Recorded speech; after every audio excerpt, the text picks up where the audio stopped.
Podcast City Network. Listener discretion is advised. It is time to play. You're listening to the Everett Lee Show. Let's go! A shot of entertainment to the head. No doubt. Sit back, relax, put your drinks up, and enjoy the entertainment. Okay. Now we come to the payoff. Let's rock.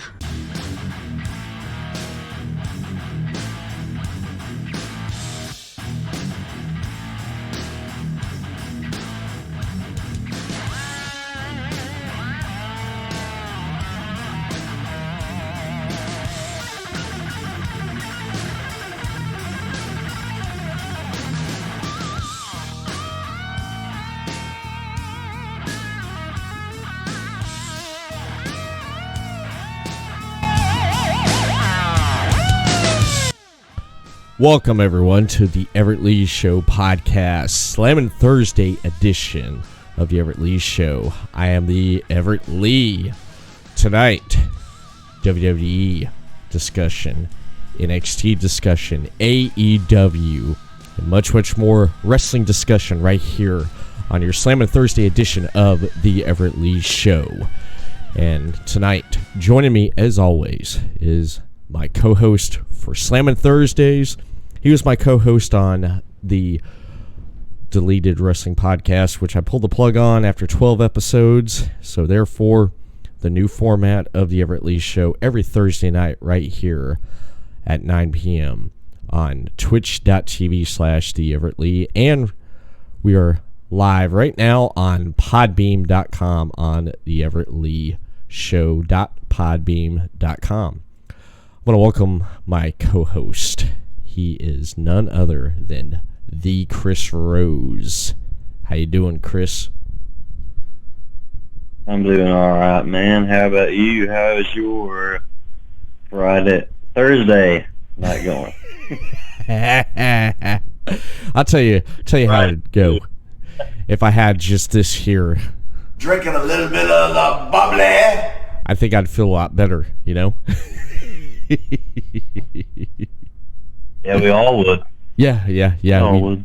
We definitely would be. With a little bit. Just a little bit of bubbly. Probably why I thought it was forward to Friday. Looking forward to Friday. But You know what? I'm looking forward to Thursday night with you, my friend. It's going to be a fun one. It is. It's going to be a really good fun one because a lot's happened this week, and I know I've been off the radar for the last couple weeks almost because I was on vacation last week. I was in Tennessee. Ooh. Yeah. Tennessee. Yeah, I was in Tennessee. Yep. Yeah, had to take a little vacation. Had to rewind. Had to dial it back some, kick back, and have just Drinking a little bit of the bubbly. So that's basically what I did. I went up to God's country and relaxed and had to basically get myself back in gear and take a break, man. I burn out. You know how that is when a person burns out, man. So much stuff happens and your body tells you. You know that. Yeah. And the second week of November 9th and 10th, I'm taking that weekend off of wrestling. Old D. Chris Rose is going to go in the woods and shoot him some deer. I'm going deer hunting. So, oh, nice. I'm going to be going with my family to hopefully slay some deer and eat some good food, my friend. That sounds great. Speaking of taking time off in the ring, man, your Instagram and Facebook page has been blowing up. It with wrestling. I've liked and just watching the highlight clips of you in the ring, dude. I gotta say, you coming off that second rope with that flying uppercut, damn, man. I don't know how anyone survives that. No one does.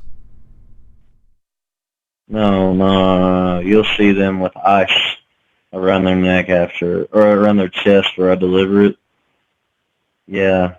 I mean, the ice bag's so big it covers their neck too because of all the force that comes off that second rope with that European uppercut. It brutalizes them. Yeah, it does. And It does, that European I don't uppercut. feel sorry. What's that? I said I don't feel sorry one damn bit that they're sore.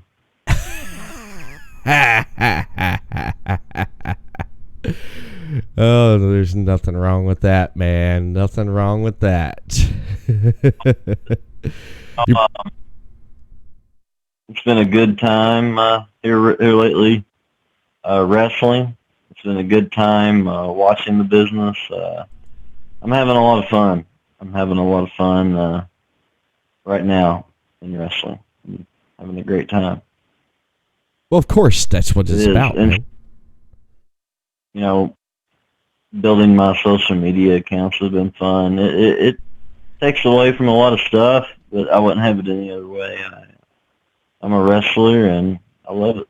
Man. You are. I have a blast. You do. You do have a blast. You have some great matches, man. You have some great matches.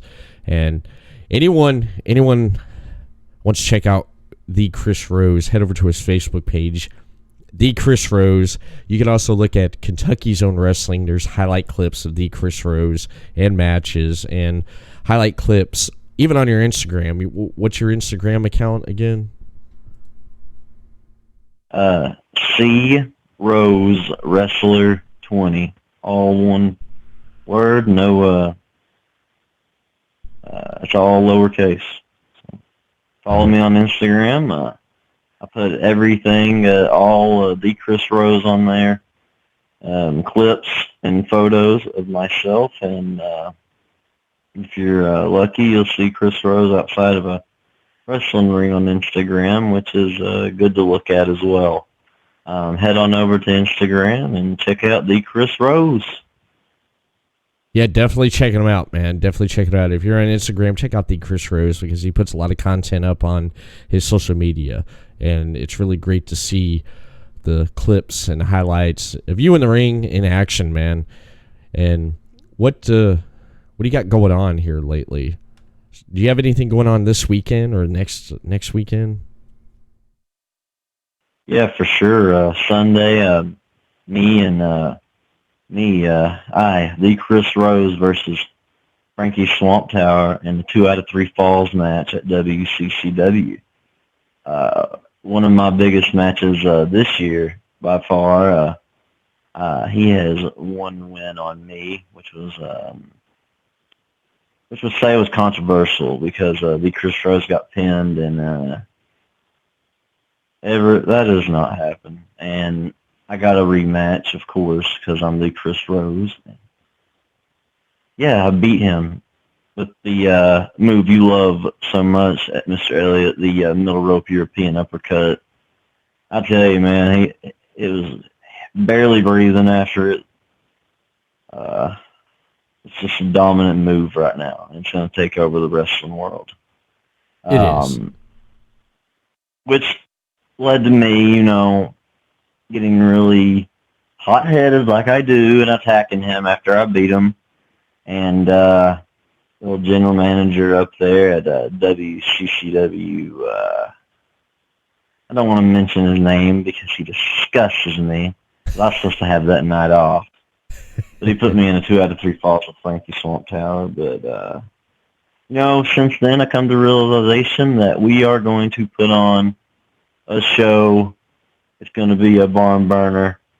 But the Chris Rose will come out on top. So catch me there this weekend. That is my only show this weekend. At WCCW in Lawrenceburg, Kentucky. The doors open at 6 p.m. It's going to be a fun time. All right. Definitely. I'm looking forward to it, man. I am definitely looking forward to it. I'm looking forward to the highlights, man. I always love looking at the highlights of wrestling and stuff. And speaking of wrestling, there's a lot that happened this week in wrestling. So let's jump into it. Let's hit this cue for your Slammin' Thursday edition right here on the Everett Lee Show. 1, 2, 3. Chris, did you catch Monday Night Raw? Yes. You did. I know you did because you were talking to me about it. You were tweeting to me or messaging me about Monday Night Raw, that opening match with Ricochet versus Drew McIntyre, the returning Drew McIntyre. How did you like that match? It was great, man. Sorry about that. Sorry I didn't mean to interrupt you so early. No. Yeah, it was a great match. I really enjoyed Ric Flair bringing Drew McIntyre back to be a part of Team Flair. It added that muscle that Team Flair kind of needs. And they got Randy Orton, Shinsuke Nakamura. Who else is on Team Orton? Damn. Team Flair, I mean. Yeah, Team Flair. You have Orton. You have Corbin, King Corbin. You have... You said Nakamura. You have him. You have Drew. And there's one other person I'm forgetting off the top of my head. I can't think of that person. But Seth Rollins has been replaced. It's gonna be a really good team. I'm picking Team Flair and at Crown Jewel as well. I believe they're going to beat Team Hogan because they have the best superstar on Raw, which is Drew McIntyre. And him and Ricochet completely tore it down. Really enjoyed the match. You can tell that they're feeling the AEW. Monday Night Raw this past Monday was really, really good. I liked the show. The matches were great, particularly this one. I really enjoyed Drew McIntyre and Ricochet and what they did out there. It was a great match. It was. Especially the end, man. What'd you think about that beatdown at the end? Yeah, man, it was crazy. It was a crazy Raw. Mm-hmm. Yeah, it was nuts. The reverse Alabama slam he does with Ricochet, yeah, is crazy. Like, it right into the stairs. Yeah, it was that spot right there gets me because I'm a wrestler myself. I'm a competitor, and to see another guy receive that, you're like, I hope that don't happen to me. You know? Yeah. Okay. Speaking from experience of being in the ring and stuff, how does a set of steel steps feel on your back? How's that feel? How the hell does that feel, man? Because I know it hurts. I know that has to hurt like hell when you wake up the next morning. I tell you what, it does hurt. It hurts your body. You got to put some ice on it. But in this case, Ricochet got bumped on his face into the steel, didn't he? Yeah, he did. Yes, he did. I enjoyed that little beatdown at the end there. I was glad to see Drew back. I've always liked Drew McIntyre. I've always liked him. He's been a great talent. He's a great in-ring talent, and I was glad to see him come back. I definitely was glad to see him come back. And with the draft they had last week, Raw got Aleister Black. He had a squash match with Jason Reynolds. That didn't last long.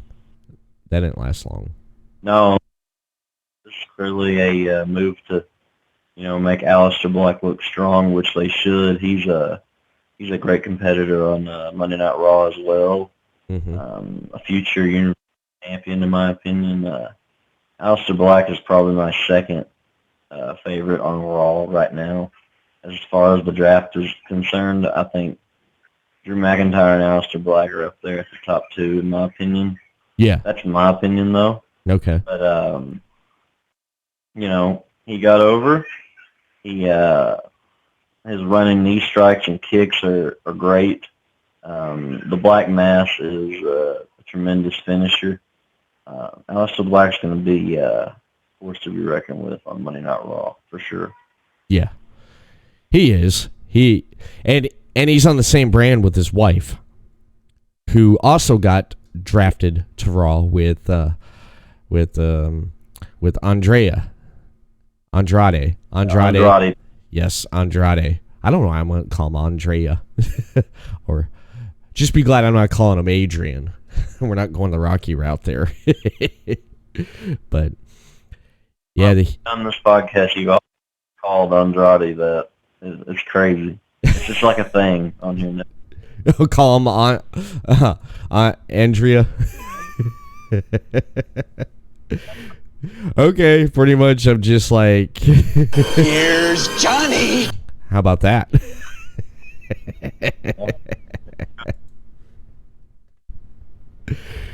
Okay. I can tell by your silence you're like, okay. Yeah. I thought he was transitioning something else, but yeah, I really do think the thing on the podcast, but you'll get it, champ. You'll get his name one day. Yeah, I'll get it right. But Andrea, there I go again.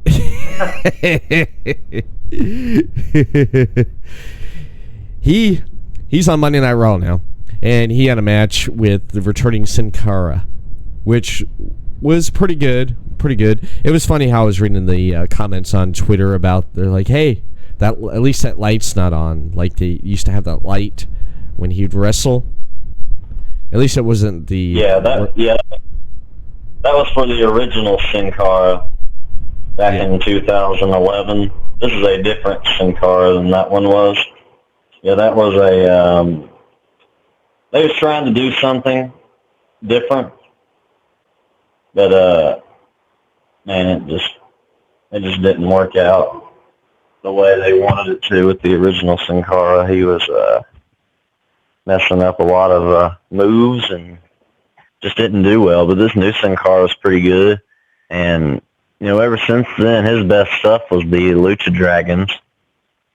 That's probably his best of his career so far. But I tell you what, man, on Monday Night Raw with him and Andrade, that was his best singles match I've seen in a long time. Yeah, it was. And they really tore it up again on Monday Night Raw. Andrade's a tremendous, wrestler, tremendous character. Him and Selena, that package is money, and I'm really ready to see what they do with Andrade on Raw in the near future. Yeah, he's good. He is, and I'm going to be doing these rankings throughout our podcast. That's going to be my thing. Rankings. On Raw right now, Andrade is number 3. Okay. He's number 3. You said Aleister Black's number 2 right now, right? Okay. I'm looking forward to see who number 1 is. 1, 2. And I might as well put number 4 Rollins since he's the champion. I'll put him at number 4. Oh, okay. Rollins is number 4. Okay. I can definitely go with that. I can definitely go with that right there. I definitely can.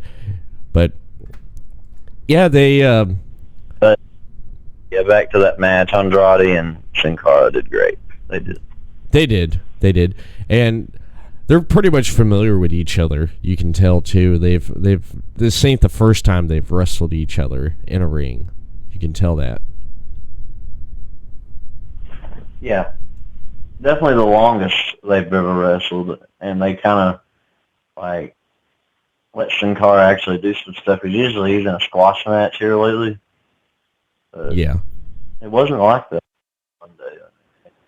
They kind of had a back and forth battle. It was really nice to watch as a wrestling fan and as a wrestler. Yeah, definitely. Yeah, that match went pretty much back and forth there. And then they're talking about another match that went back and forth was the main event. I want I want to talk about that there. The Street Profits going up against the OC right there. Street Profits, what do you think of them as a tag team? You think they've come into their own because they shine pretty good on NXT, but here they are on the main roster.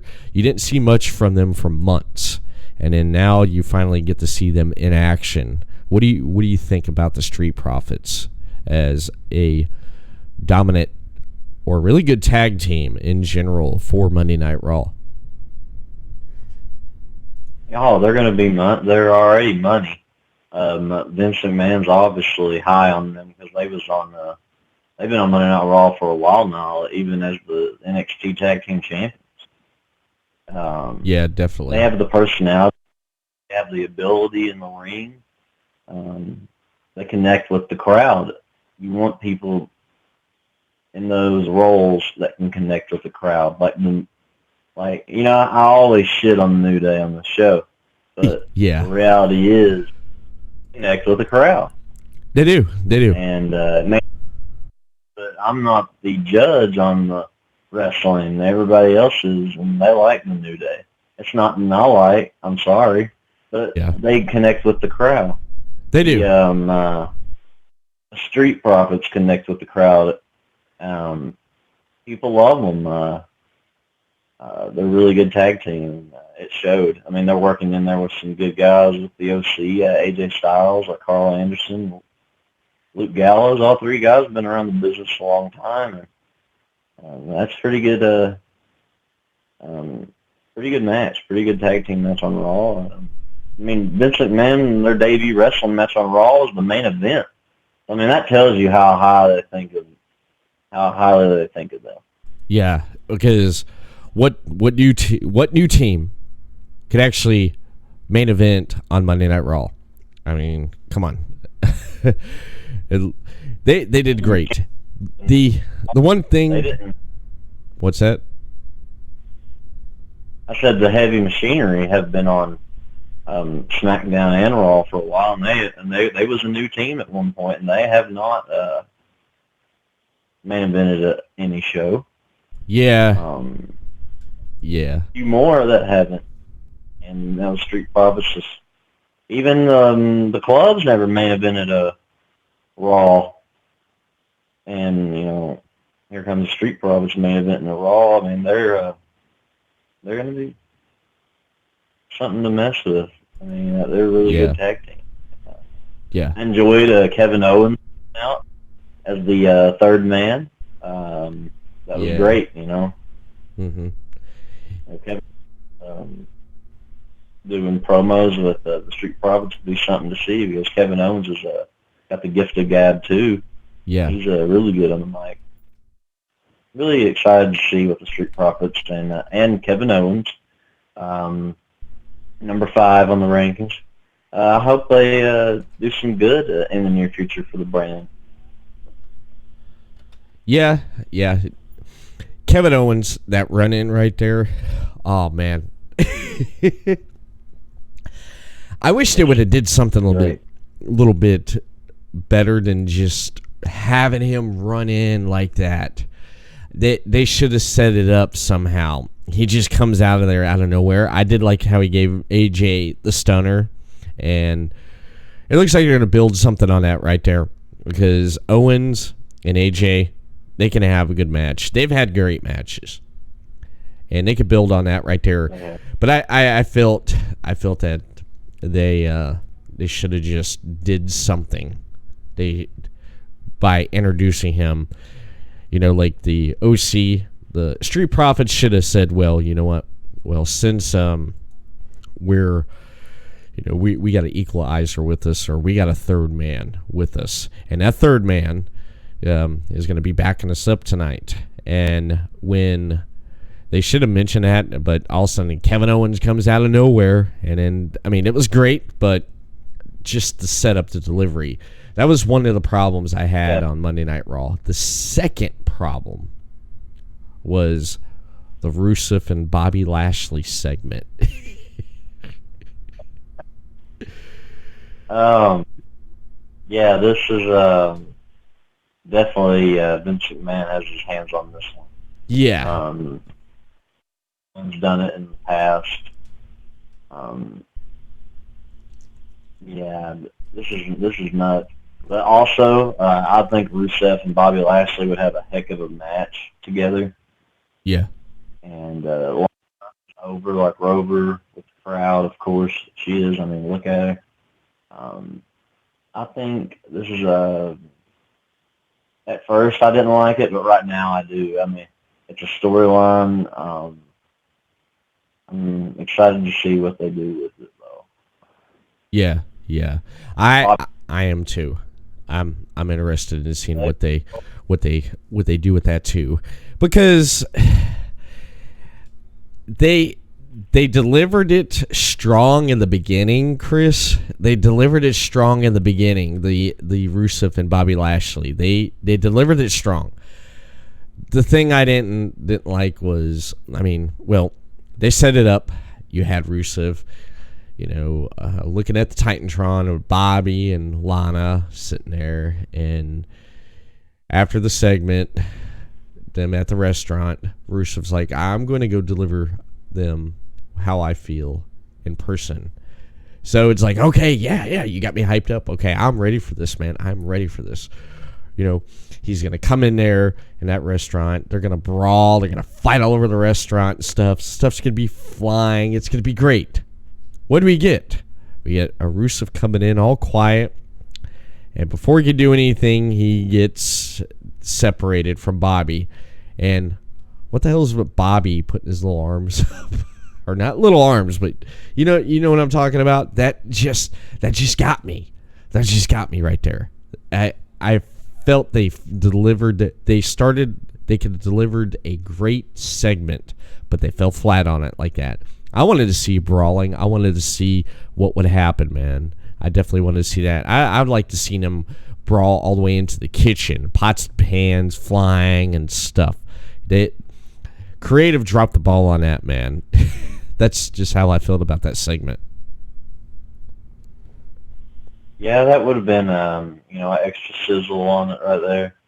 Fighting all the way back in the kitchen and stuff. But I think they're just trying to save the physical part for the match itself. Do you see them having a match at Crown? I do. I can actually see them, but there's going to be one element missing from that, and that's going to be Lana. That's going to be Lana there missing out on that because special guest referee. Have her be a special guest referee? Yeah. They can't do it in the Saudi show. No, if you look at that card there, Crown Jewel, there's no women's matches. It's because of the government and the. Well, let's do that Crown Jewel then. Let me just say that. Lana needs to be the special guest referee. That would make that match so much more. Yeah. If you don't know what to choose as the referee, it would be fun to watch. Yeah. I'm like whenever I see Lana, I'm like Otis from Heavy Machinery. I'm coming! He's in love with Mandy Rose on Instagram. Have you ever seen that? No, I haven't. Is he like does he act like a creep to her on Instagram?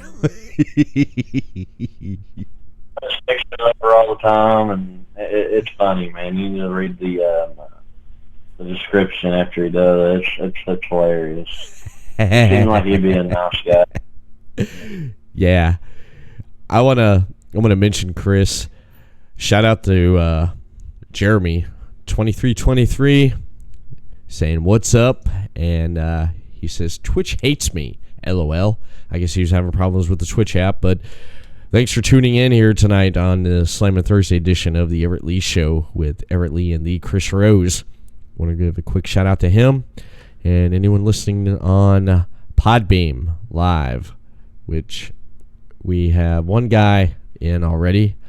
Want to give a shout out to DX01 for coming in the studio here on Podbeam Live right here on your Slammin Thursday edition of the Everett Lee Show.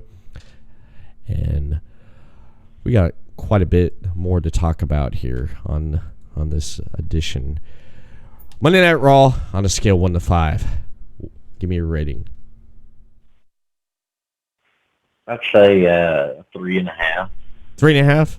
Okay. No. Okay. Not a 4 or 5.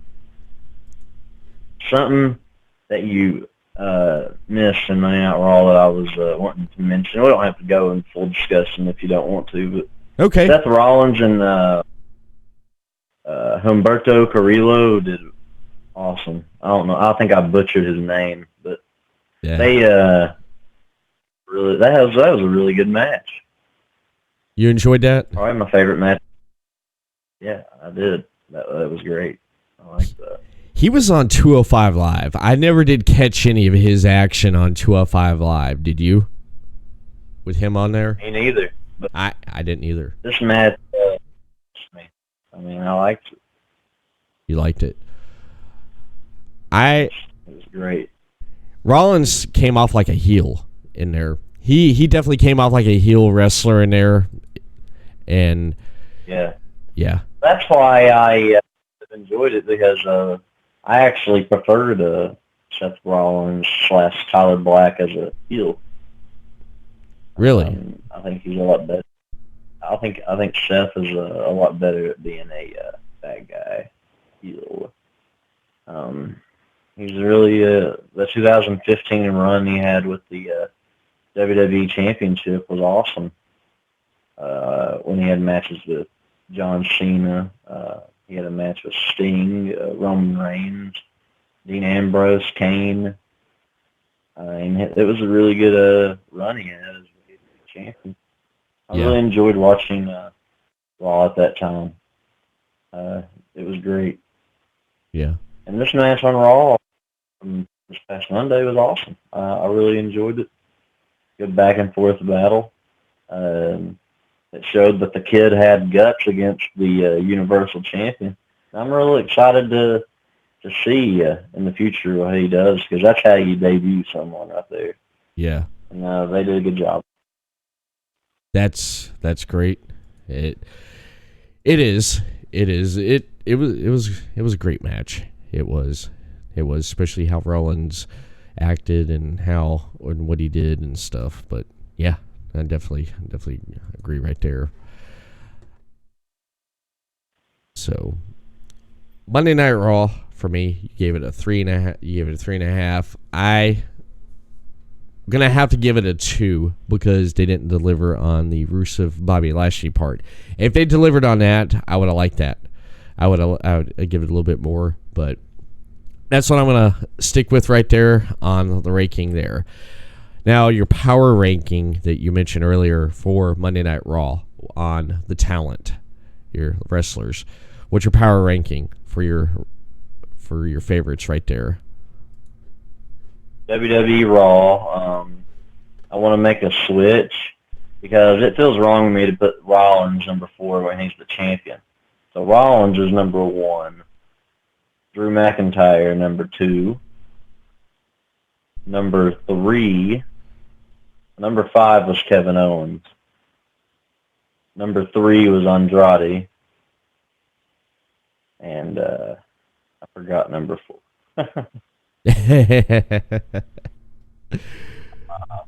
That's fine, man. That's fine. All right. We'll go with that right there. That's your power rankings right there for Monday Night Raw on wrestlers right there. Now, with... Oh, Black was number 4. I'm sorry. Aleister Black, number 4. Okay, gotcha. I definitely got you there. Okay. Not bad. Not bad at all. Now, the Wednesday Night War, as they call it now, NXT versus AEW. Which did you watch? I watched both. I finished NXT earlier today. I watched AEW as it played live. Okay. All right. I watched both, and the weeks that the wars started, AEW won. Yes. But let me tell you, I have to say NXT got the better of them this week. Yeah, I'm gonna have to. NXT, I'm gonna have to agree with I that. thought NXT. You thought? You want to judge it by match and wrestling matches? NXT got them. NXT got them. Okay. With the wrestling compared, the NXT wrestling matches was better than what AEW had, right? Yes. As for last night's show, yes. The previous two, I gave them a nod to AEW. Yeah. But last night, NXT got them. Yeah. In my opinion. Yeah, the wrestling the last couple weeks, man, the wrestling has been great with NXT. NXT has been killing it with the wrestling. They have. But AEW has been trending #1 on Twitter. Everyone's been talking about AEW. And one thing I noticed is the crowds are hot, especially for AEW. The crowd is hot, especially that opening tag match with Private Party and the Lucha Bros on AEW. Man, the crowd was into that. What a hell of a tag match to start off AEW. Start off the night right there. This is their 4th week.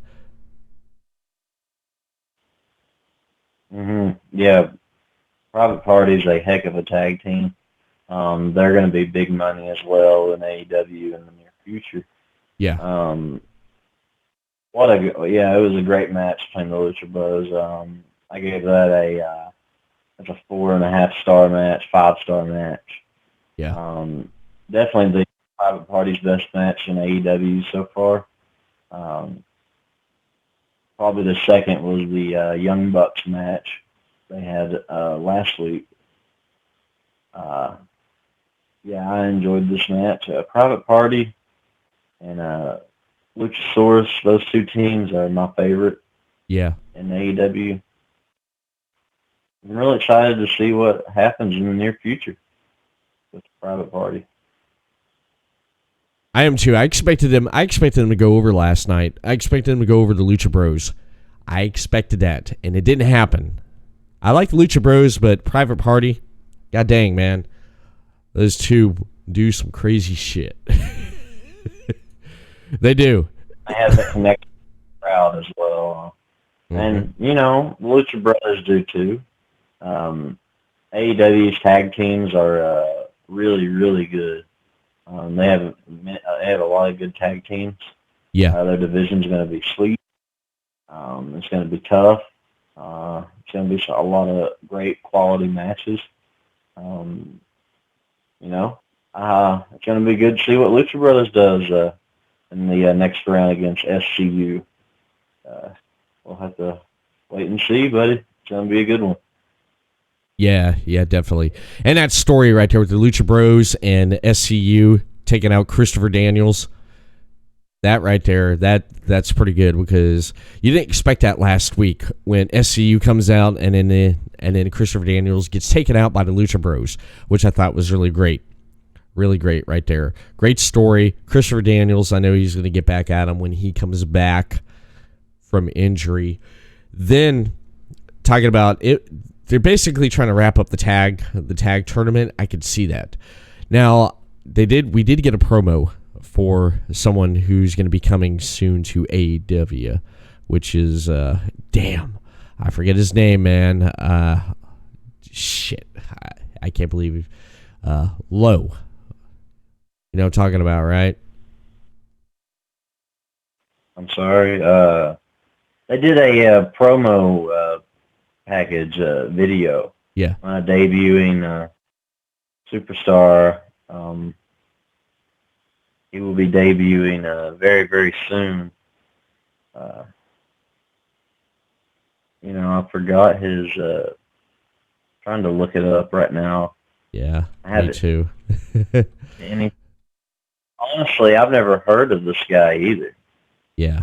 It was kind of out of nowhere as far as, you know, promoting wise. I didn't expect that to pop up like it did.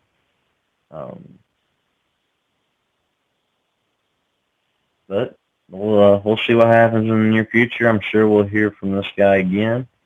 Yeah. We'll see what happens, man. I mean, I honestly have nothing to say on that because I probably looked over it, but I did remember the promo video. But it was just kind of out of nowhere, man. I just don't remember. Yeah. I'm looking it up right now. I what the hell is his name? Damn. Because I was like, okay, good. About time, because I've heard of the guy, but I have not seen him. Wardlow. There we go. Wardlow. They showed a promo package for him. That guy looks like a beast, man. He does. He does. He was really big, really nasty. That's what they need. They need big guys in the AEW right now. Yeah. Yeah, they do. They got the addition of Jake Hager, Mm-hmm. which is nice. Jack Swagger, formerly known as Jack Swagger. And they got Luchasaurus, but unfortunately he's out with a hamstring injury. Yeah, yeah. Yeah, he's out. A lot of people, man, they were complaining last week about having Jungle Boy and have Marco Stunt in there, man. They should have did something, and that would have been the team right there. The Jurassic Express, I believe, Luchasaurus and Jungle Boy. That would have been my pick right there to go all the way to win the tag belts, but it looks like that's not going to be happening. No, and if they would have had Marco Stunt and the team of Jungle Boy win, that would have been not a good call. And it's unfortunate that Luchasaurus got injured because Luchasaurus and Jungle Boy, Jack Perry, would have been a good force to be reckoned with in AEW. Yeah. And yeah, that would have been my pick to win the tag team tournament. Yeah. Yeah, that's who I would have went with though, but they pretty much wrapping up the tag tournament here. And then they go straight, didn't even take a commercial, went straight into the next one, man. The next tag match, which was, we got to see Dark Order going up against, damn, why is my mind going blank? SCU right there. So Yeah. the Lucha Bros advanced. They beat Private Party, which I was hoping they would win. And then SCU. Now it's going to be SCU versus Lucha Bros. Do you already have someone that's going to win this? Who's your pick? Do you already have a pick, or are you just waiting to see what's going to happen? I'm picking the Lucha Bros to become the inaugural champions. Ooh, okay. I just think that would be out of nowhere. Yeah. It's honestly hard to pick this. I want to pick SCU as well because Scorpio Sky is going to be money as well in the near future. That guy is an athlete. He's legit.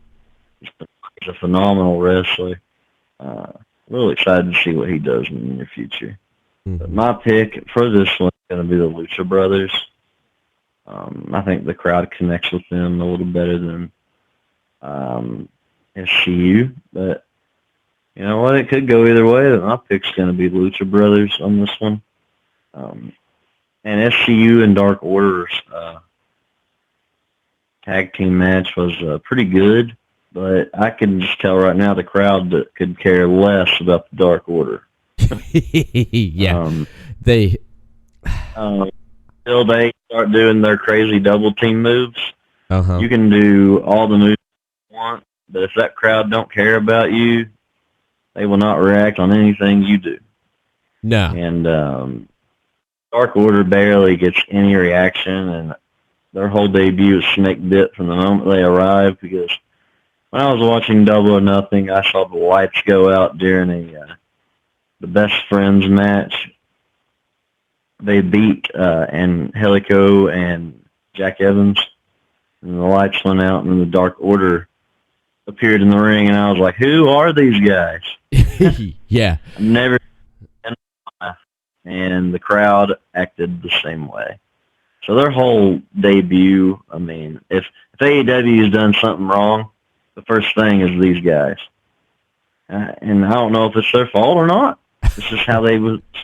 I mean, no one knew who they were, and then they got a bye in the tag team tournament and lost. I mean, yeah, they knew they messed up. First, they thought it would be good. Cause, I'm telling you, I bet they changed their mind halfway through the debut. Like, we gave them a bye already, but they're going to lose. Yeah, I mean, the crowd just with them, and I mean, it's just, they just don't. But I mean, they are a good team. Uh-huh. I mean, they do some crazy stuff. I mean, the guy, what's his name? The leader of the Dark Order. I just had it at the top of my head. Yeah. Talking about him. Yeah, that's. Yeah, I'm pulling it up right here. We have Evil Uno and Stu Grayson. Stu Grayson is the guy I'm talking about. He's pretty good, but this whole team, the crowd doesn't connect with them like they do the rest of them. Yeah. But pretty good match. I like the match. Yeah. I'm ready for the tag team championship next week. SCU, Lucha Brothers. It's gonna be a good one.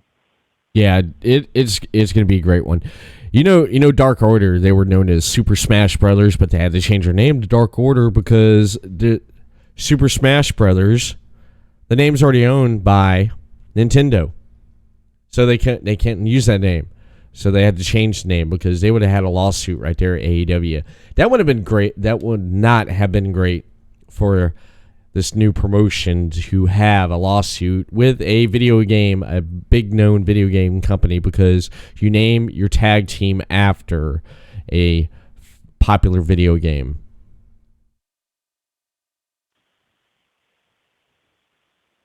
Am I right? Yeah. Yeah. Yeah. Yeah. AEW having a video game would be awesome. Well, a lawsuit with the video game company, that would not be great, man. That would not be great. Gentlemen, let's broaden our minds. That would not be great. It definitely wouldn't be great. But AEW, man, I'll just tell you right now, we got some people in the chat right here on twitch.tv/the Everett Lee. Want to give a shout out to those tuning in right now on the Twitch channel and on Podbeam. We've had some people jump in and out. I guess people were complaining about the sound and the mic, so they left. Well, I mean, it sounds good on my end right here. It sounds good on everyone's end. If you're listening in the chat right now, go ahead and give a thumbs up, man, if the audio and everything sounds great. I know it sounds great. It sounds great on my end. It sounds great on your end. So I don't know. Probably has some technical podcasters that are pretty OCD with sound. So, but anyway, besides that, man, Kenny Omega and the bad boy Joey Janela, they wrestled. Yeah. Kenny's first. That was a great match. That was a great match, wasn't it? Yeah, it was great.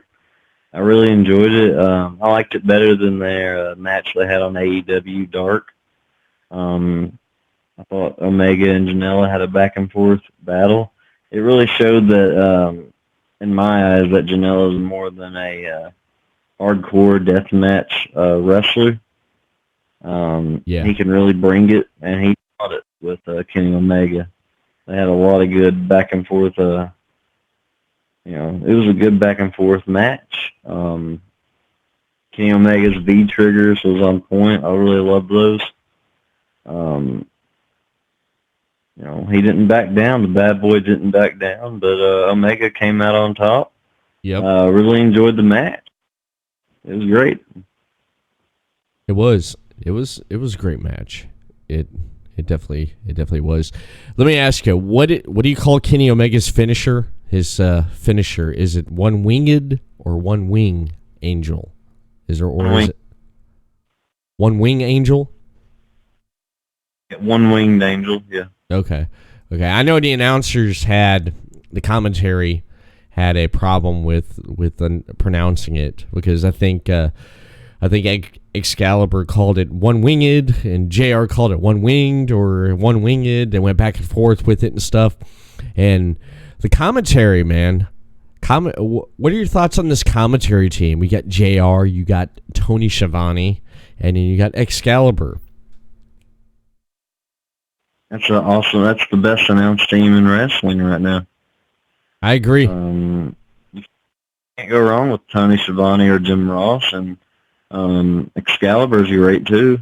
I really enjoy this. And if Taz comes back again, because Taz appeared on AEW Dark, I mean, having Taz there too, how can you beat that? I know you can't beat it. You definitely can't beat it, because it's freaking great, man. It is freaking great. I loved it. Cody Rhodes, man, coming out to the ring there. Well, actually, let me back it up here for a minute. Chris Jericho, coming up with the inner circle to their skybox. This kind of reminded you of throwback of WWE, did it not? Yeah, it was kind of WWE-ish. Yeah. But Chris Jericho is a superstar in that company. Superstar WWE, superstar everywhere he's been. I mean, I love that segment. It was in the first match originally, Jericho was heading up to the skybox with Santana and Ortiz and Sammy Guevara. Yeah. No, Jake Hager is getting ready and prepped for his big Bellator fight this weekend. So he is absent from the group, but in good spirits, he is there with the inner circle. I really like this cutoff he did with Cody in the promo in the middle of the show. I only see him again. Yeah, I love that whole segment with Cody and Jericho. They're building this very, very well. Yeah. I also like Cody's entrance. It's really cool. Yeah, Cody. His entrance, his theme song. I like his theme song. Really fits him. Theme song does. The lyrics connect with Cody. It does. Really tells the story of when he left WWE. Is what I mean. And I really like that. Yeah. And Jericho pulls out all the stops in his promos in AEW, does he not? He does, man. he does. He does, and he was being a pain in the ass and cutting a damn good promo right there on Cody, because Cody was in the ring trying to make an announcement, and you hear all this noise, and it's Jericho in the inner circle in the skybox, and a lot of people got upset about this, about the invisible wall with WWE when he made that reference. I thought it was great. I thought, oh damn, let's take a shot at WWE. Okay, all right, Chris, you and me, basically, and that other company that we came from had that invisible wall. Well, I could come actually through this ropes and right up there, and I can kick your ass. I loved it, man. I loved it. And the only thing is they don't need to do it all the time, because then mean, you know how the wrestling fans are. Yeah. And you're the same way. They'll get tired of it. So they need to not do it so much. But, yeah, I did like it in that instance with Cody. Yeah. That was great how that happened. And Jericho told him, you're going to stay in that ring. You're going to stay down in that ring. And all of a sudden, Dustin comes out. He's, you're going to get Big Brother to help you. And then all of a sudden, MJF comes out. And then, okay, that kind of evens there. You can see the worry on Jericho's face. That told the story right there. Then all of a sudden, you hear DDP come out. And then that's when the odds got even. And then they come walking up there. And Jericho's on the mic just hollering. And you hear the crowd's reaction. They boo Jericho when he ran and hid in the door. That was great. And then Cody just walks up to the door and Jericho's sitting there like laughing at him. Like he can't get in. And then you like how he grabbed MJF's scarf and he just punched through the glass door and he knocked Jericho in his face and they brawled outside there. And he stuck Cody stuck Jericho's head in the Baskin Robbins thing. Yeah. That was great, man. That was great. I enjoyed that. I enjoyed that because that was great. That was a great segment, and you could tell they were telling a great story there, and that's all that mattered, man. That's all that mattered. That just it was great. It was great. I'll tell you, the segment wasn't fickle. It wasn't. It came off great. Really good segment there. Really good segment. Now, what else went on in the AEW there? We had, was it Britt Baker? She had her match against, I forget who her name was, but that was a pretty decent match there. That was a decent match with Britt Baker. I'm gonna say something right now. AEW's women's division is not strong at all, in my opinion. NXT's women's division is a lot better, I'd have to say. Yeah. I think it's they've all been with each other a long time now. But I think Britt Baker needs to do a lot more work. Man, I just don't know about the women's division of AEW right now. I like Rio. I like the champion. I think she's pretty good. When she wrestled Britt Baker, it was it was pretty good. But Britt Baker needs to work on a lot, from what I can see. But she does have the look, and I think that's why they have her out there too. She has a good look. Yeah. But the match was okay. But I still think Britt Baker needs to work on a lot more stuff. But I mean, the match was all right.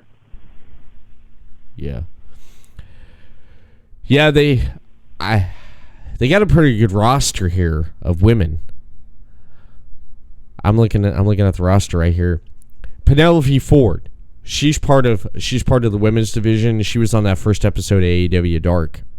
You can catch on YouTube there, dude.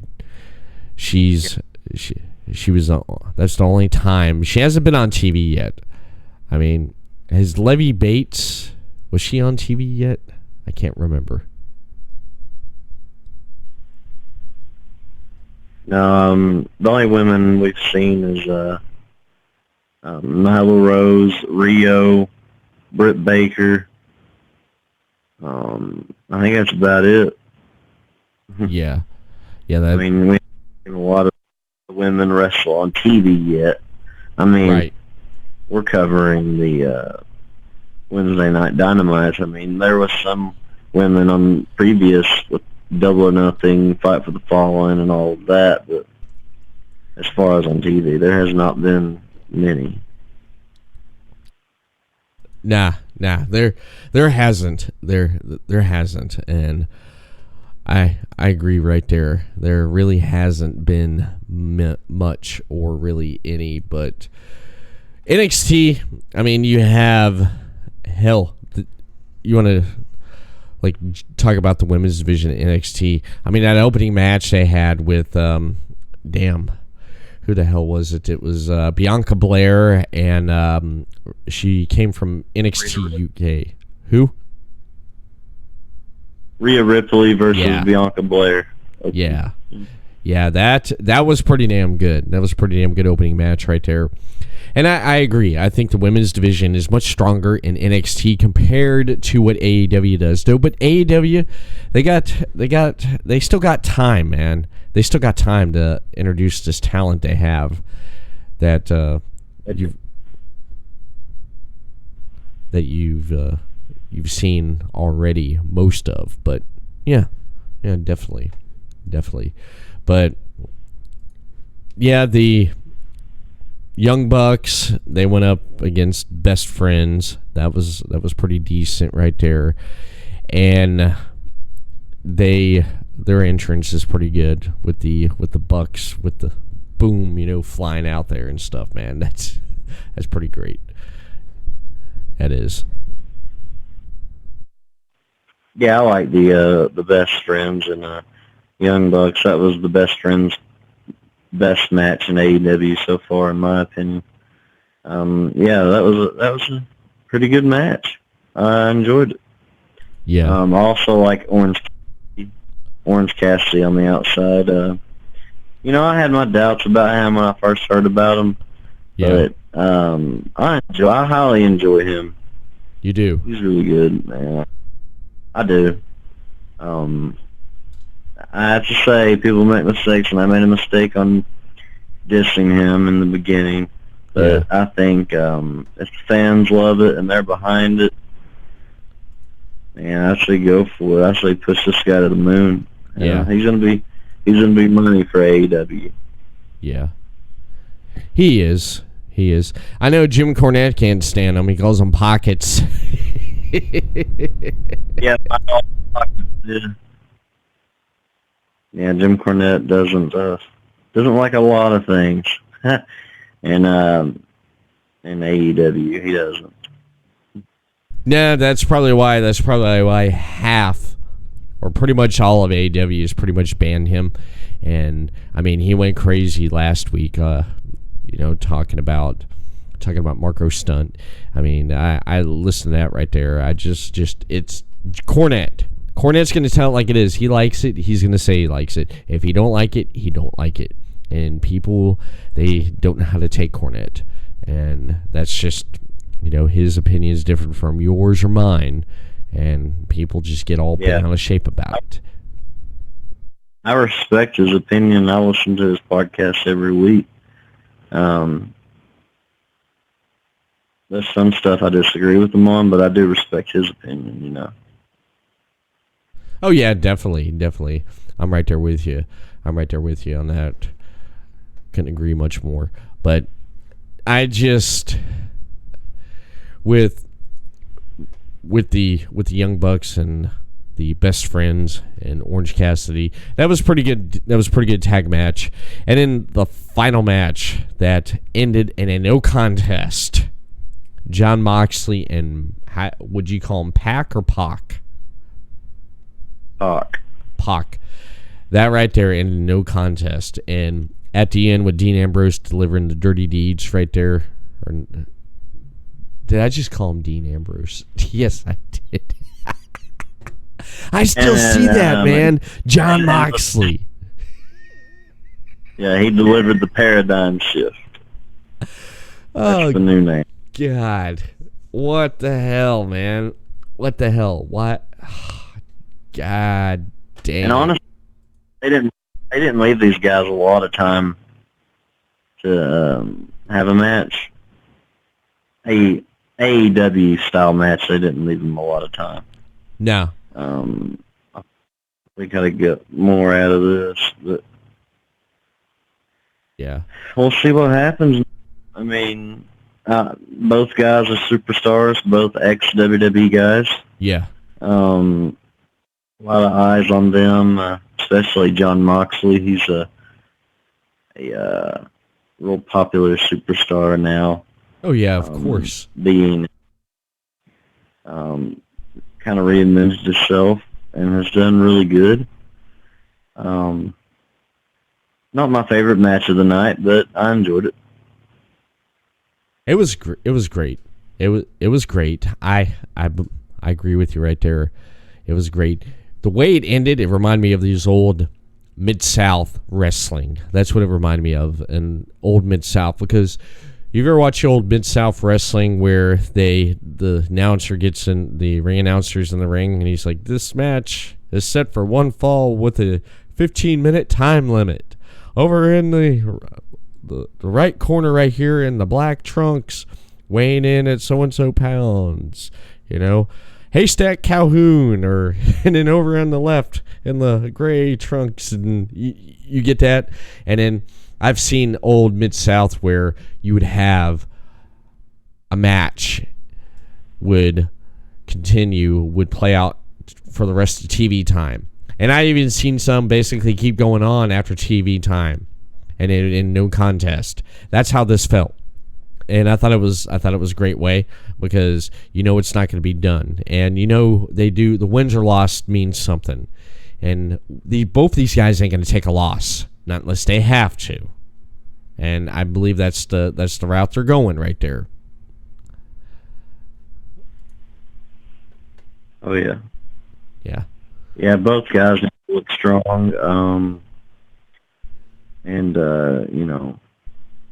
AEW is about wins and losses now, so they're kind of trying to keep their records strong and good for a future title shot.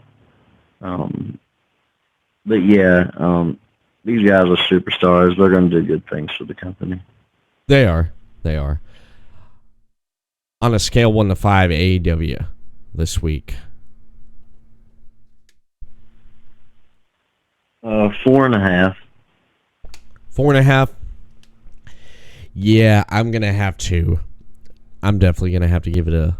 I'm gonna give it a 4. I definitely am. I'm gonna give it a 4. I would give it a 4.5 though, but Private Party should have advanced.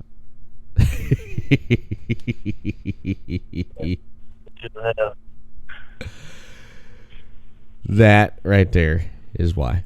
But NXT, let's you know what, one thing I want to do, since we got some viewers and we got listeners right here on both Podbeam Live and on Twitch, what do you say we open up the phone lines? Keep them open. Take some phone calls to comment and discuss about what we've been talking about. Well, actually, I want to open up phone lines with this right here just in a minute after I mention this. NXT. I want to point the elephant out in the room, Chris. You know what the elephant is? Yeah. Yeah, I kind of know where you're going with this. Where I'm going, but do you have anything else you want to add for NXT before I point the elephant out in the room? Well, there's a lot that went on in NXT, but I think it's I think I know where you're going to point out. It's something that everybody's been wanting to see for a long time now. Yes. Finally here. Yes. Can I get a yes up in here? Yes!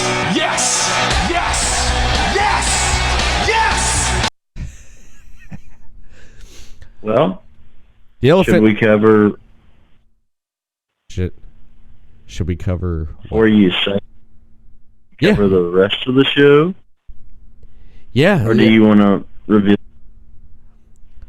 Go ahead and add more to NXT. Because I know you got some notes there you wanted to discuss.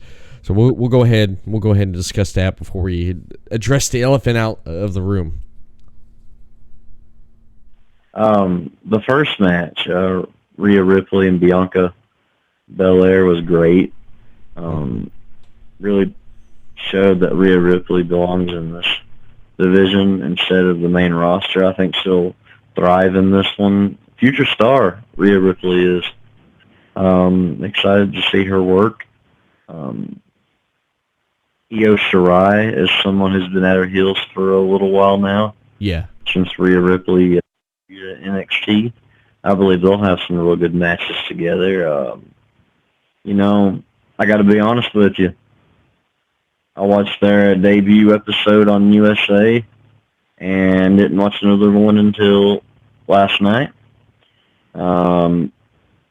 Really enjoyed it. I enjoyed the show. I enjoyed this first match. I'm really intrigued by Rhea Ripley. She has a unique look. She stands out as one of the best in women's wrestling. She does. I think she's gonna. She's definitely gonna progress here in the States than what she did in the UK. She did great in the UK, NXT edition UK, but here, she definitely is. She definitely is gonna thrive more here. Yeah, I'm excited to see her in the near future. Also, I enjoyed Matt Riddle and Chase Grimes, I believe is his name. They had a really good one-on-one match. Matt Riddle, I really enjoy this guy in the ring. He has that MMA background that I love. I love MMA backgrounds. The stuff looks legit. I like that he calls out guys like Goldberg and Brock Lesnar. It shows what kind of person he is. He's legit, man, and I'm excited to see what he does in the near future as well. I mean, he's already done a lot in NXT, but as far as NXT on USA Network is what I'm looking forward to. I'm looking forward to Matt Riddle. Mm-hmm. Yeah, Matt Riddle. You looking forward to Matt Riddle, bro? Oh yeah, bro. Yeah, you looking, bro? Hey, bro. Did you see me come in the ring, bro, and do that kick, bro? Did you see it, bro? Hey, bro. Oh yeah, bro. Hey, bro. What's that, bro? Hey, bro. Hey there. Bro. Bro. His name's not Chase Grimes, it's Cameron Grimes. My bad. I've just never seen this guy before, so I forgot his name. But I really liked some of his stuff he did in the match. Yeah. They're obviously build something with him and Tyler Bate. Tyler Bate gave him one of his left hooks to the jaw after the match as he was jawing with Tyler Bate. I really enjoyed that match, man. It was really good. Yeah. Yeah, that was great. It was. That was great. As I've gotten over the Goldberg thing with Matt Riddle. That did upset me there for a while, though, but I understand where he's coming from and stuff and everything, and I'm pretty much over that. There for a while, I don't care really too much about Matt Riddle, but I get it, I get it. So I'm good, and want to say what's up, Deathmatch Wrestle. Want to give him a shout out right there. He said hello, Everett Lee and the Chris Rose. Hey, bro, how you doing, bro? What's up, bro? All right. What else you got there, Chris? You're on a roll, man. I don't want to slow your roll down. And well, you also the Fashion Police which is Fandango and Tyler Breeze. Yeah. And they was teaming with Isaiah Swerve Scott, and they was facing off against the Forgotten Sons. The Forgotten Sons have a good look about them. They're a really good tag team, from what I saw. This is my first time seeing them. Uh-huh. I really enjoyed them, and Fashion Police have been on SmackDown before. The WWE had a good idea for them at one point. I thought that they was going to be the tag team champions. I thought they was a believable tag team with the way they was presented. The vignettes they did and everything was phenomenal. Yeah. I really enjoyed it. Isaiah Swerve Scott got the pinfall in this one. First time I ever seen this dude, and his finisher is insane. A vicious back kick to the head while they're on their knees. It's insane. Really enjoyed this match, man. It was great. Really looking forward to see what Isaiah Swerve Scott has in the near future. Kind of reminds me of Kofi Kingston in a way. Oh yeah. The Forgotten Sons, I like them. I definitely do. I definitely like the Forgotten Sons. I like what they got going on and stuff. And then they keep building them, man. Blake, I feel bad for Blake because remember back to Murphy and Blake. They were tag team champions, and everyone freaking hated those guys, man. They did. Murphy's basically went off to do great things by himself, and Blake is with Steve Cutler, and then just the Forgotten Sons. Great trio, man. Great trio. Jeremy, 2323, has a question. What are your thoughts on the NWA studio segments? Which you mentioned about, man. And you want to give your thought on that right there, Chris, about the NWA studio segments? I did watch one episode of the studio wrestling. Haven't watched any more, but I do like the studio wrestling presentation. Reminds me of Ric Flair back in Jim Crockett Promotions. Yeah. I really enjoyed watching it, though. But I haven't watched any in a while. But I do have to say my favorite thing is the interview segments and the presentation of the product, or the studio wrestling atmosphere. I like that atmosphere.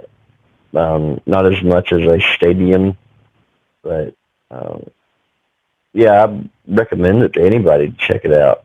Saturdays at 6:05 on NWA television, whatever their television is. I don't really know. I watch it on YouTube, but I really enjoyed it, though. It was a good presentation. Awesome. I'm going to have to check it out, man. I'm definitely going to have to check that out. I definitely am. And Nick Aldis is their champion. Yeah. This guy is money and has been for a long time. Oh, yeah, definitely. Yeah, he definitely. What better way to have a guy like that as your NWA champion? I mean, the guy looks the part, plays the part, is the part. Yep. Yeah, definitely. And who is it that's with him is Camille Brickhouse, I think. That's her name? Yes. Oh, God dang. Let's get Otis up in here. I'm coming! Yeah, she definitely is a Brickhouse. There wasn't a better Otis run-in. That was the best one. Yeah. It definitely is. At least he didn't start running in like this.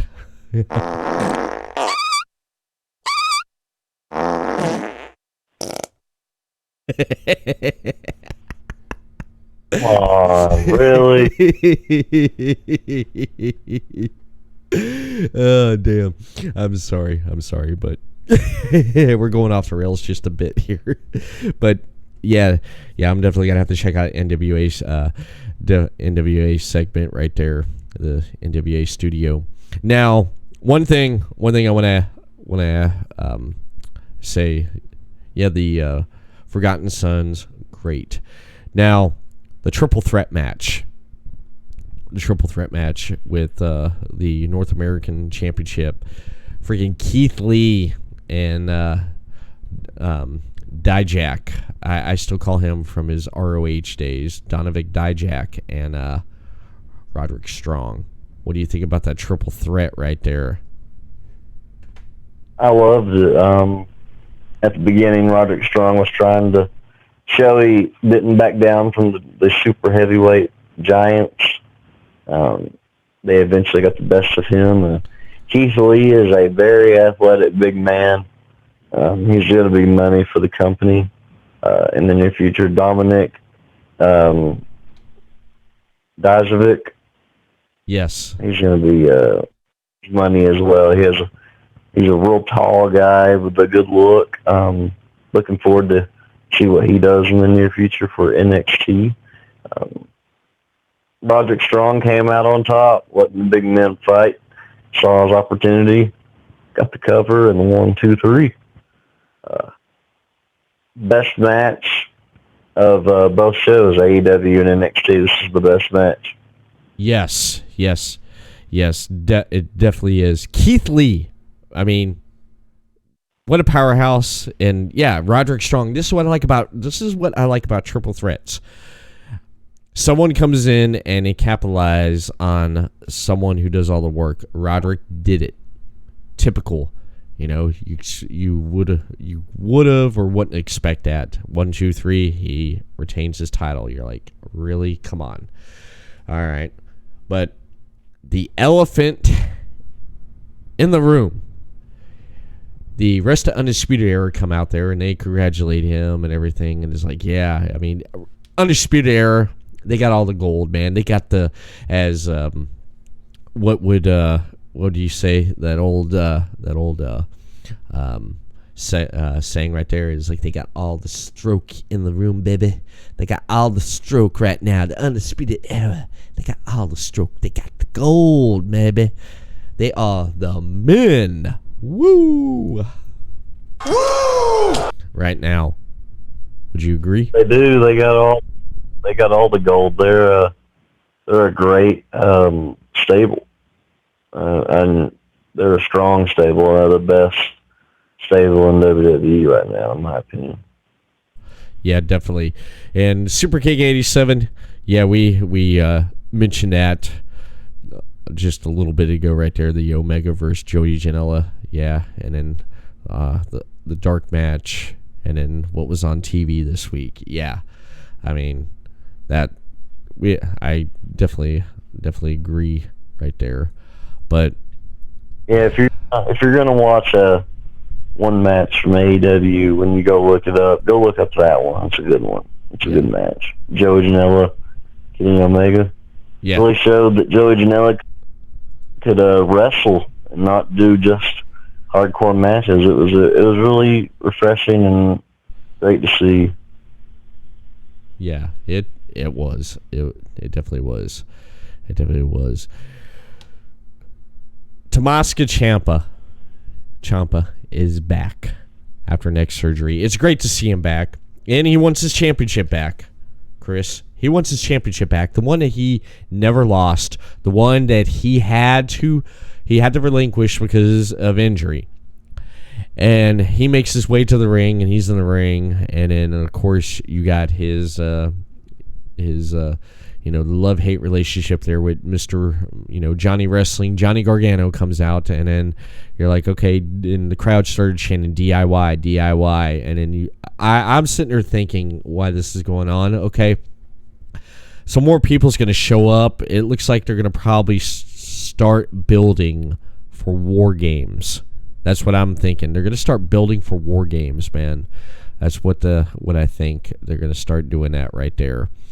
And with that right there, with them building it, all of a sudden, Finn Balor comes out. So the odds are kind of almost even. 3-on-4. And then out of nowhere, what the hell happens? What happens? Finn Balor out of nowhere. What's that? Yep.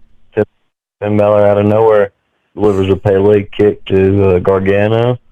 They immediately beat down Ciampa.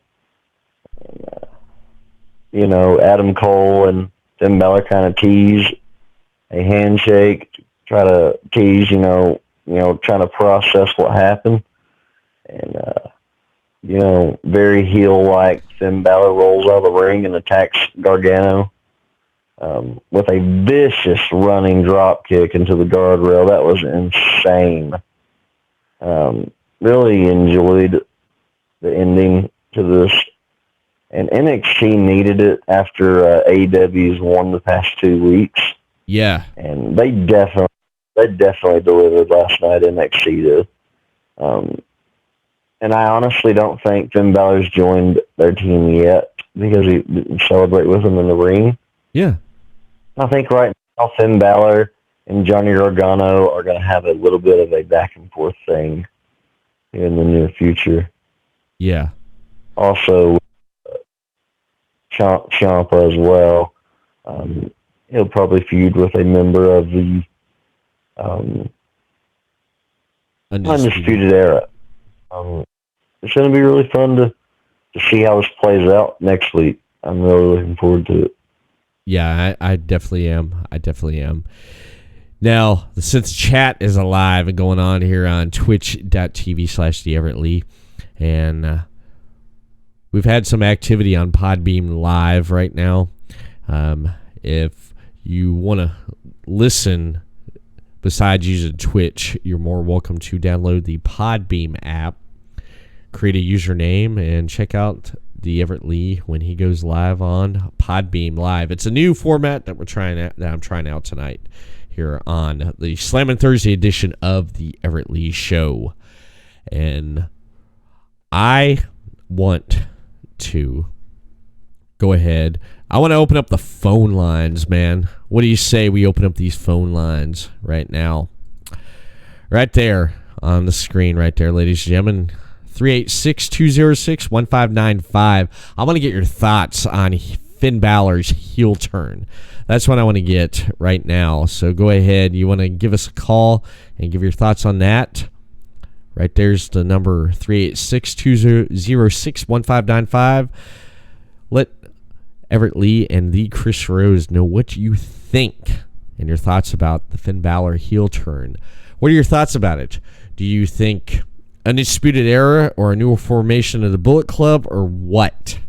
Because I think they're going to start building something towards War Games for next month. And if they do, this is going to be one hell of a story because NXT likes to build that good story. So I'm definitely looking forward to that, man.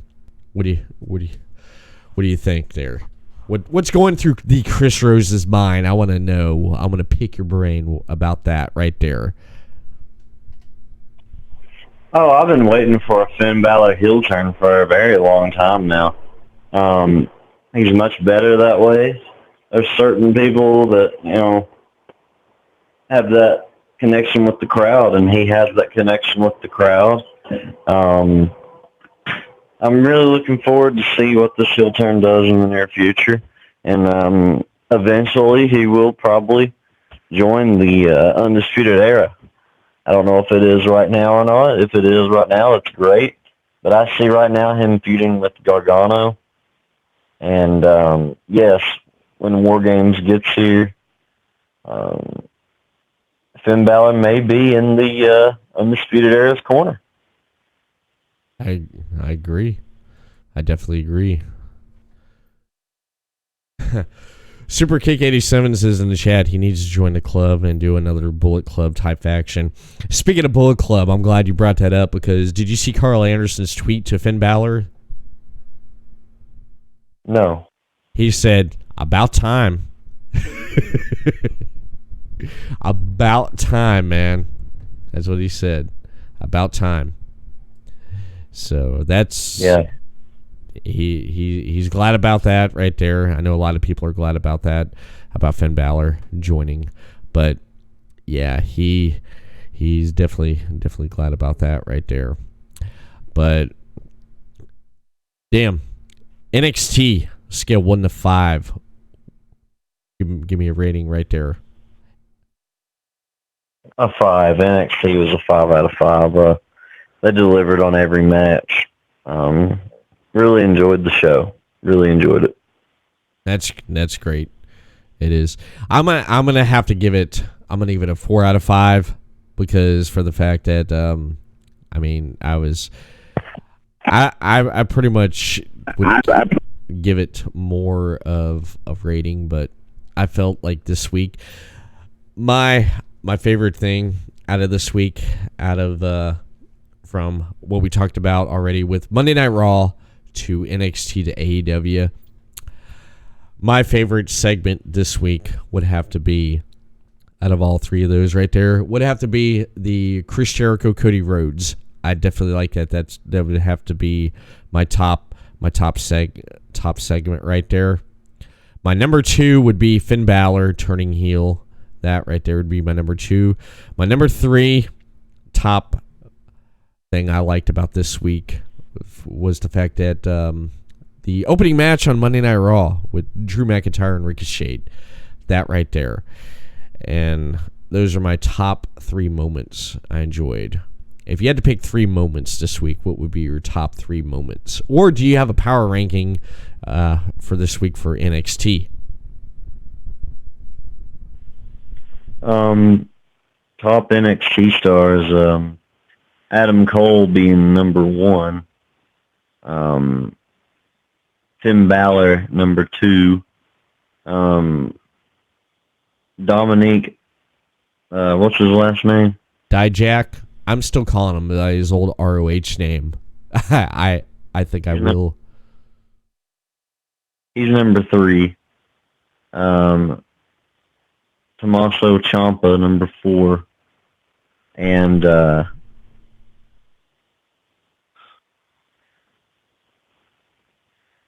number 5, I like Velveteen Dream, but he's hurt right now. Yeah. Velveteen Dream has an injury. Uh-huh. So that knocks him out. So I'm going to say Matt Riddle, number 5. Okay. Definitely. All right. That's your ranking right there. Okay. I can definitely go with that right there. Now, the other topics we got rolling right there on the screen right there, as you can see right there on twitch.tv/the Everett Lee. Let's talk about Eric Bischoff, man. Eric Bischoff, he finally opened up and discussed about his WWE departure. He came out and talked about it. Did you happen to catch what he had to say about that? I mean, from what I heard on the podcast on 83 Weeks, he said that he was just grateful for the, job. I mean, in my honest opinion, I just don't know if he was, fit for this era of wrestling, to be quite honest. But I know that he's taken it pretty well. And yeah, he is. I mean, I just think that it's just wrong place, wrong time.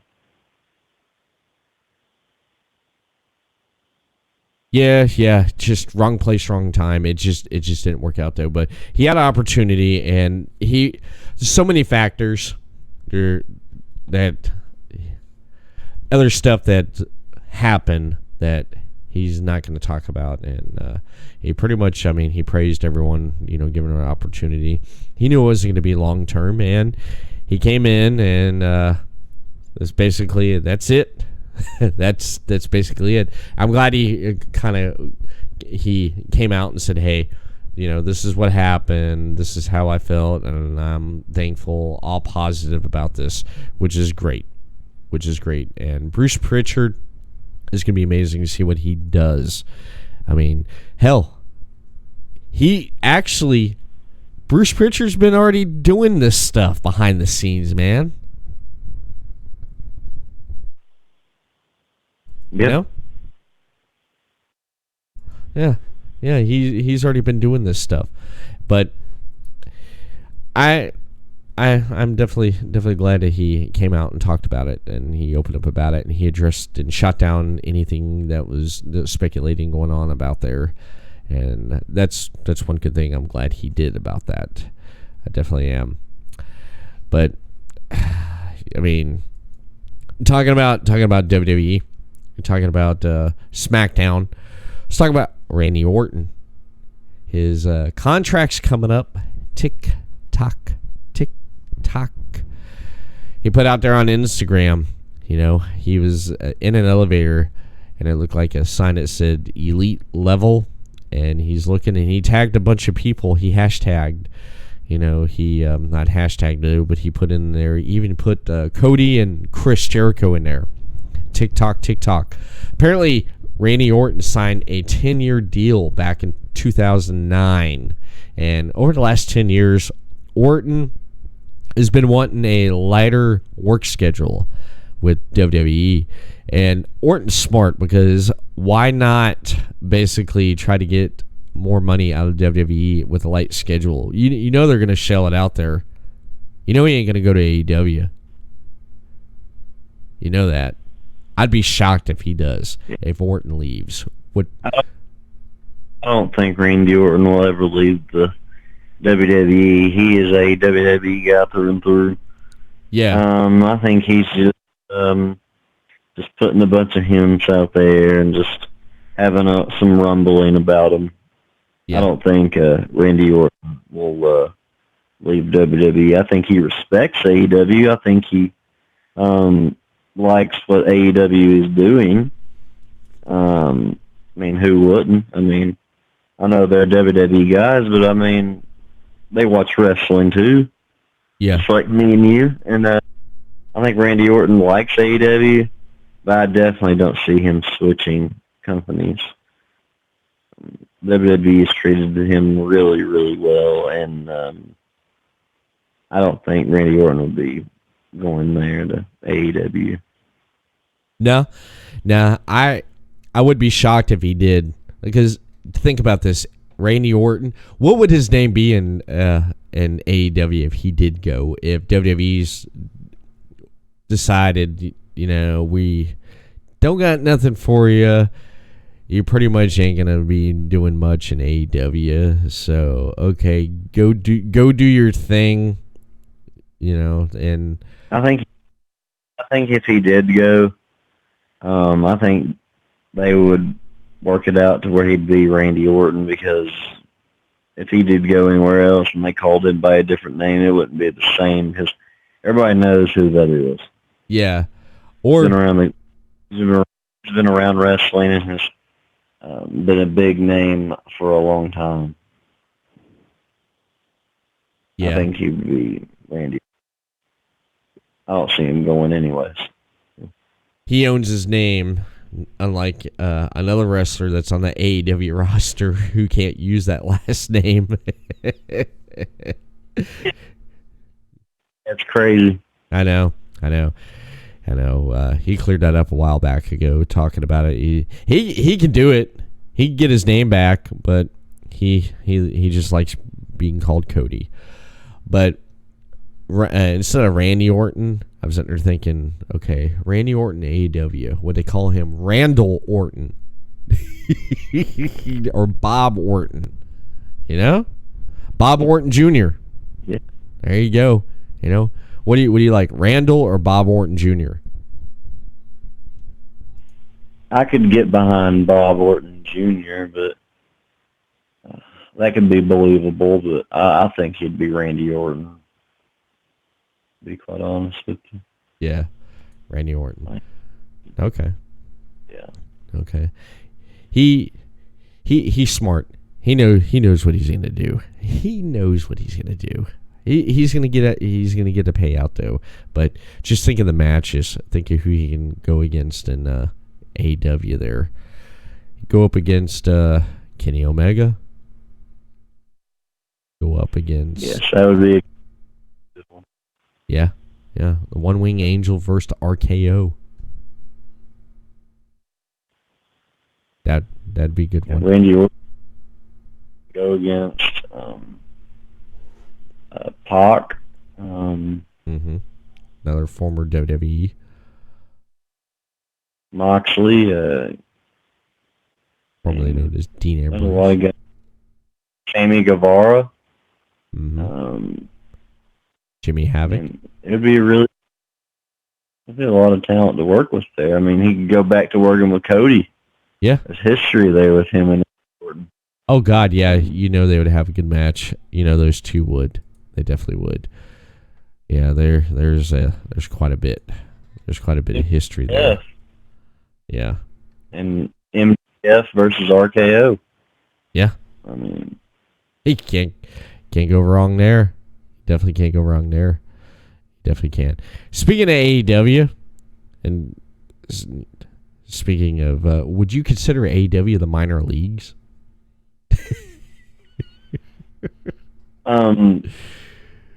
Now, this is obviously referring to Seth Rollins' comments towards Kenny Omega. I think it's just, the boys,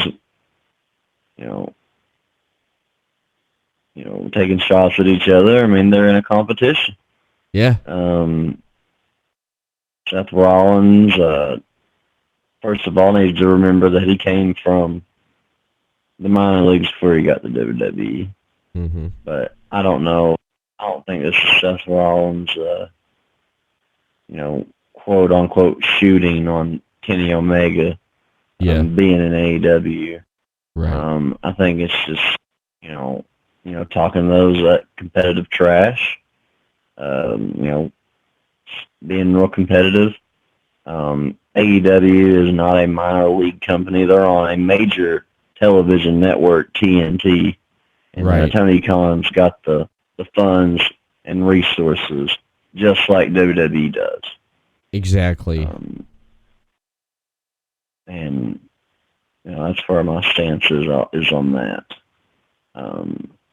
I do like the trash talk. I do like what they're doing. They're making it interesting again. I keep on doing it. Keep on. Yep. Go back and forth there. Go back and forth there with the trash talking. One thing I can say is that if you imagine if you had what we have right now back during the Monday Night Wars with WWE and WCW with social media and Twitter. Yeah. Damn. Imagine The Rock cutting promos on Twitter against Nash or something. He'd be calling him like the big he'd be calling him like the big slow, or something like that. The Rock on Twitter. The Rock says, "Come over here with your Rudy Poo candy ass. Up here the God's green country in Connecticut. If you smell what the Rock is cooking." I mean, that would have been great. That would have been great. DX going up against the NWO. I mean, just imagine. It would be really good Twitter battles, that's for sure. Oh God, yeah, it would be. It would be some interesting stuff flying back and forth. Definitely, it definitely would be. But yeah, the minor leagues. I thought that was funny. I definitely is, but I agree with you right there. I believe it's just the guys going back and forth and stuff and trying to everyone, just like CM Punk said. Okay, CM Punk said it best at the Starcast a few months ago. It's like, why choose this side? Why choose that side when you can watch it all? You are the winner. Okay, you're the winner. You definitely are. And definitely agree. Yeah, definitely agreed. I definitely agree. But I know that with this week here, AEW, NXT, WWE with Monday Night Raw, a lot of good stuff. Tomorrow night we got SmackDown. SmackDown's going to be on Fox Sports 1, so maybe they'll lose another million viewers that way. because of the World Series, you're going to be on Fox tomorrow night. I mean, come on. Yeah. It's going to be on FS1. One time only. Yeah. Friday Night Smack. We'll see how that goes. Hopefully they do a good job. Ric Flair and Hogan is promoted to be on the show, so Yeah. hopefully they do a good job. I mean, Yeah. hopefully we get a show tomorrow and something to talk about next week, I guess, when we open the show. We'll see what happens. Yeah. Yeah. Kane Velasquez and on there as well. Kane Velasquez also was on Raw. We skipped over that. I'm really looking forward to Kane Velasquez and Brock Lesnar at Crown Jewel. I think it's going to be a good match in my opinion. I'm really looking forward to it. Yeah. Yeah. Yeah, that I'm more interested in that than Braun Strowman and Tyson Fury, because this has a story to it. This has a damn story to it. The Tyson Fury Braun Strowman thing, I can care less. It just, to me, it is just. We about to get stupid. It is. I'm not interested in it. Cain Velasquez and Brock Lesnar, I'm more interested in that because he had a history. Okay? All right. They do. Yeah. History from That. Do you agree? 10 years ago. Mm-hmm. Yeah. Cain Velasquez beat Brock Lesnar. Yeah. Yeah. In the UFC. Exactly. Yeah, I really love this. I really like, the Rey Mysterio involvement as well. It's gonna be good, man. I'm excited to see it. Yeah. Yeah, definitely. Now, I'm going to try to pull up real quick before we start wrapping this up here. What does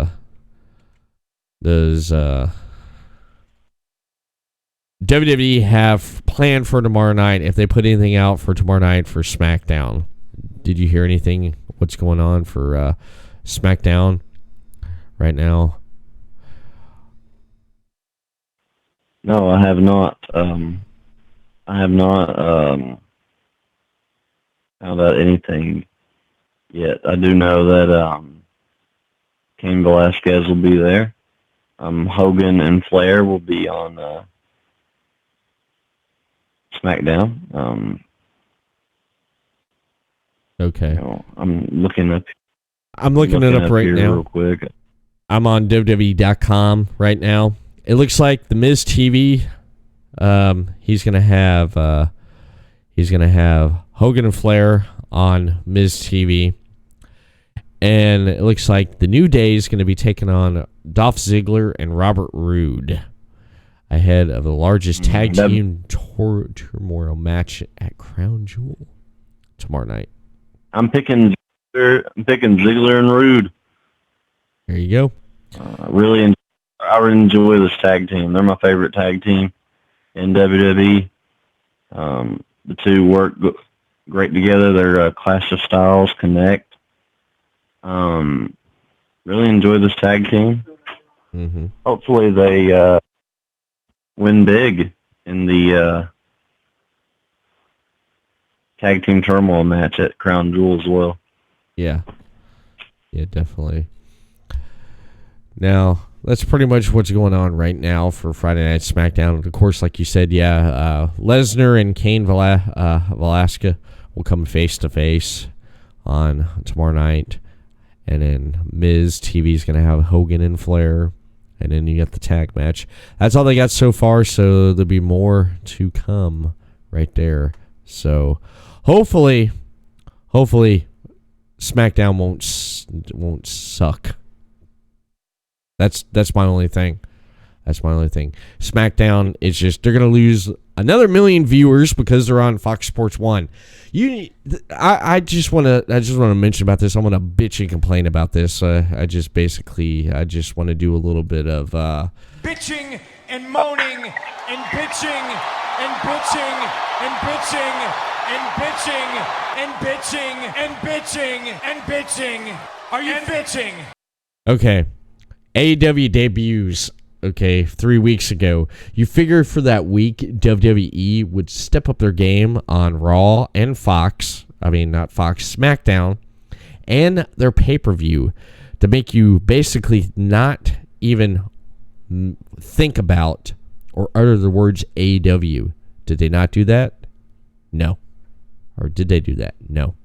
I'm just a little bit irritated by that right there. They fell short, and they're going to keep falling short if they don't step up their game. NXT, like you discussed and like I discussed earlier, everyone's talking about the Finn Balor heel turn, and that's what they needed this week. That is what they needed. If NXT continues to deliver stuff like that, people's going to be talking about that, and it's going to be great. But the other programming, Raw and SmackDown, come on, man. Creative, get your heads out of your asses and come up with some good stuff. And don't quit falling short. Quit falling short and quit. We about to get stupid. So, there you go. That's all I have. Chris, anything you want to add before we wrap this up? Be sure to catch the Chris Rose, October 27th, Lawrenceburg, Kentucky, or Nicholasville, Kentucky. My bad. I'm sorry about that. Going to be a good match between me and old Frankie Swamp Tower. 2 out of 3 falls. We're going to settle this once and for all, who the better man and who the better wrestler is. And you all know that the Chris Rose is those 2 things. Better man, better wrestler, the best, the Chris Rose. Be sure to check that out. If you can't, it will be on Facebook directly after the show is over. Check me out on Facebook, the Chris Rose, and on Instagram, C Rose Wrestler 20. Looking forward to the rest of this year. The Chris Rose has a lot of good things coming. Be sure to check me out on all social media accounts. Also, would like to add, I enjoyed tonight's podcast, talking Raw, AEW, NXT. I have to say, man, in closing, NXT had the better show this week. Didn't think I would say that, but I'm saying it now. All right. Okay. NXT had the better show. I'm going with AEW, and that's why people tune in and listen to us, because we do agree or we do disagree, or one likes one likes the other, and that's what makes this show great for your Slammin' Thursday edition. Speaking of wrestling, KZW, I heard there's a buyer out there. I heard a rumor. Not going to mention anything, but I'm going to leave that like that right there about a buyer interested in KZW right now. So you'll hear more about it here this week or this weekend. But before we do wrap this up, I do want to mention that you can follow more great shows right here on Podcast City Network. I'm going to go ahead and we're going to play some closing advertisements, and then we're going to wrap this up right here on your Slammin' Thursday edition of the Everett Lee Show. You're listening to the Everett Lee Show.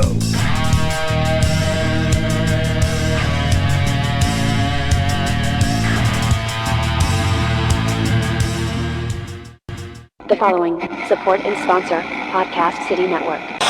City Limits Tap Room, sports bar in DeLand, Florida, has brew on tap, serve food, the grilled cheese is excellent. For upcoming events, check out City Limits Tap Room on Facebook.com/City Limits Tap Room. Morph Tee, a comfortable and lightweight 100% polyester t-shirt with illustrated morph characters that, when worn, will make the illustrations seem to come to life. For more of Tony Rodriguez's work, You can see his full line of apparel at teespring.com. Sports Sanity Customs have worked with organizations from custom embroidering polo shirts to jerseys for your kids' baseball team. They do it all. Armed with state-of-the-art equipment and an in-house design team, they are equipped to take on your next project. Visit their website to learn more, sportsanitycustoms.com. Visit Sports Sanity Customs on facebook.com/sportsanitycustoms. 3 Count Design offers a wide range of graphic design products, video, photography and other forms of media. Everything from t-shirt designs to websites. Visit facebook.com/3countdesign for more. Demo Blast Studios, an explosion of imagination. Original artwork, podcasts, video, apparel and more. Visit demoblaststudios.com. Visit Demoblast Studios on facebook.com/Demoblast Studios, the best family entertainment pro wrestling show in the state of Kentucky. Kentucky's Own Wrestling brings quality family vintage wrestling to a town near you. Kentucky's Own Wrestling offers a ladies division in wrestling and a training school. Kentucky's Own Wrestling is the current longest running Southern promotion. Visit facebook.com/Somerset Kentucky's Own Wrestling. All supporters and sponsors are brought to you by Podcast City Network. Gentlemen, let's broaden our minds. For more of the Everett Lee Show on social media, follow and like the Everett Lee Show on Facebook, the Everett Lee Show, Twitter @the Everett_Lee, Instagram Everett Lee Show. Audio versions of this podcast and previously released podcast can be found on everettleeshow.podbean.com. Stitcher Radio, the Everett Lee Show. Give a rating and comment. Apple Podcast, the Everett Lee Show. Give a rating and comment. YouTube, the Everett Lee Show. Subscribe to the channel. The Everett Lee Show, your shot of entertainment to the head. Hey fans, here at Podcast City Network, we have a lot of great shows on all of our great social media outlets. PodcastCity.net. Facebook.com/Podcast City Network. Hit that thumbs up. You can send a tweet to Podcast City Network on Twitter @Podcast City Net. Only on Podcast City Network.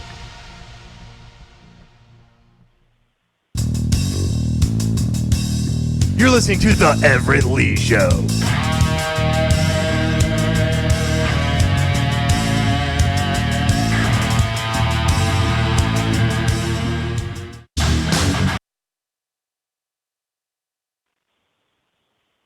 All right. Thank you, everyone, for tuning in tonight here on the Everett Lee Show for Slammin Thursdays edition. Next week, more with me and the Chris Rose talking more with wrestling. We may even have a guest stop in tomorrow night, so be sure to check, or not tomorrow night, but next week. So Everett Lee is signing off. Have a great night, and we'll see you again next week for another episode of the Everett Lee Show.